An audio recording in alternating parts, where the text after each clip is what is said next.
कुठे चालली सकाळ सकाळ? बँकेत काम होतं. अगं आपल्याला बारशाला जायचंय, लक्षात आहे ना तुझ्या?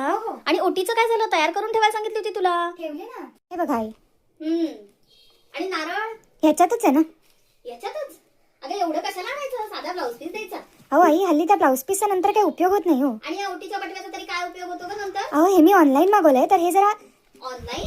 अहो तुम्ही बघा तर ह्याचा ना आपल्याला एवढ्या प्रकारे उपयोग करता येतो. बघू. हा हे बघा ना, ह्याचा ना एवढ्या प्रकारे उपयोग करता येतो नंतर. पण खणाचं आहे म्हणजे महाग असणार ग. तुम्ही काय आजकालच्या मुली ऑनलाईन मागवता काहीतरी महाग स्वस्त काही बघतच नाही. अहो आई, फक्त 350 रुपयाला आणि सध्या ऑफर पण आहे. 5 घेतले तर 1 फ्री मिळणार. अगं बाई, आधी नाही का सांगायचं? मग आता यादीच करते मी. झालंच तर त्या पाटणकरांच्या मुलीचा साखरपुडा आहे आणि यांच्या सुनेच्या डोहाळ जोडाचं आमंत्रण. ह्यांची तयारी तयार नाहीये, मुलीचा साखरपुडा आहे. पण तुमची तर तयारी ना. मग या ऑफरचा लाभ घ्या आणि पटकन खणाच्या पोटलीची ऑर्डर प्लेस करा.